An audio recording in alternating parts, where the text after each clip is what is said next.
தந்தை பெரியார் முத்தமிழ் மன்றத்தின் சார்பில் நடைபெற்ற திராவிடர் திருநாள் விழாவில் பெரியார் குத்து பாடலை வெளியிட்ட நடிகர் சிம்பு, பாடலாசிரியர் மதன் கார்கி ஆகியவர்களுக்கு பாராட்டு தெரிவிக்கப்பட்டது. பெரியார் திடலில் திராவிடர் கழக தலைவர் கி. வீரமணி தலைமையில் நடைபெற்ற நிகழ்ச்சியில் 2019ஆம் ஆண்டிற்கான பெரியார் விருது திராவிட கவிஞர் நெல்லை ஜெயந்தா, முதுபெரும் திராவிட கவிஞர் கன்னிமை, திரைப்பட இயக்குநர் மீரா கதிரவன், திரைப்பட ஒளிப்பதிவாளர் கே. வி. மணி ஆகியவர்களுக்கு வழங்கப்பட்டது. நிகழ்ச்சியில் பெரியார் குத்து பாடலை வெளியிட்ட நடிகர் சிம்பு, பாடலாசிரியர் மதன் கார்கி உள்ளிட்ட குழுவினர் பாராட்டி கௌரவிக்கப்பட்டனர்.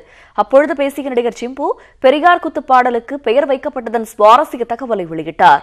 இந்த பாடல் வெற்றிக்கு பெரியார்தான் காரணம் என சிம்பு கூறினார்.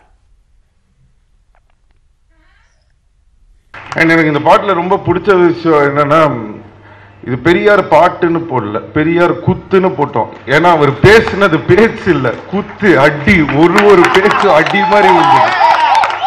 ஸோ அது குத்தாதான் இருக்க முடியுமே தவிர அது பாடலா இருக்க முடியாதுன்னு சொல்லி தான் பெரியார் குத்துன்னு வச்சோம். ஸோ இந்த பாட்டு ரீச் ஆனதுக்கு நான் பாடினதுனால தெரிஞ்சு கிடையாது, நான் ஒண்ணுமே கிடையாது. அது பெரியாருன்ற ஒரே ஒரு மனிதன் தான் அதுக்கு காரணம். அதுக்கு தான் நாங்கள் எல்லாருமே உழைச்சிருக்கோம். அதுக்கு எங்களுக்கு இந்த ஒரு அங்கீகாரம் கிடைச்சதுக்கு, ஐயா முன்னாடி எல்லாரும் முன்னாடி கிடைச்சதுக்கு ரொம்ப ரொம்ப சந்தோஷம். நிகழ்ச்சியில் பேசிய பாடலாசிரியர் மதன் கார்கி, பெரியாருடைய மொழி அறிவு வியக்கத்தக்கது என்றார்.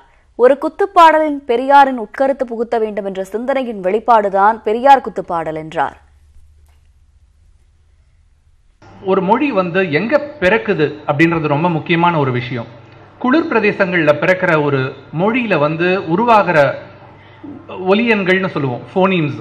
அந்த போனீம்ஸ் எல்லாம் அந்த உஷ்ணத்தை ஏற்படுத்துற மாதிரியான ஒலிகளா இருக்கும்.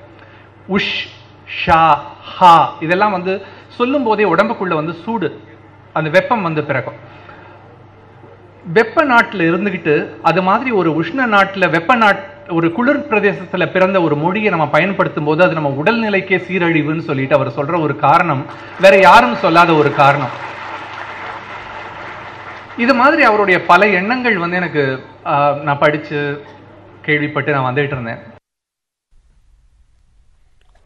இதனைத் தொடர்ந்து பேசிய திராவிடர் கழக தலைவர் கி. வீரமணி, பெரியார் குத்து பாடலை முதலில் கேட்டபொழுது வியப்படைந்ததாக தெரிவித்தார்.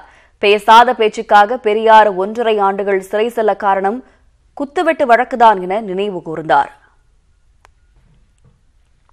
பேசாத பேச்சுக்கு கடைசியாக பெரியார் 6 மாதம் 1.5 ஆண்டுகள் தண்டிக்கப்பட்டது. பெரியார் மீது இந்த வழக்குக்கு என்ன பெயர் தெரியுமா? பெரியார் மீது குத்துவெட்டு வழக்கு. பெரியார் மீது அவருக்கு நான் சொல்ல வேண்டும், பெரியார் மீது 3 குளித்தலை, திருச்சி டவுன் ஹால், அதே போல கரூர் பசுபதிபாளையம் ஆகிய 3 ஊர்களிலே பெரியார் பேசியது என்பதற்கு நீதிபதி தண்டனை கொடுத்தார். 3-6 மாதங்கள் என்று சொல்லி செஷன்ஸ் நீதிபதி திருச்சியில. காமராஜருடைய ஆட்சிதான் இப்போது.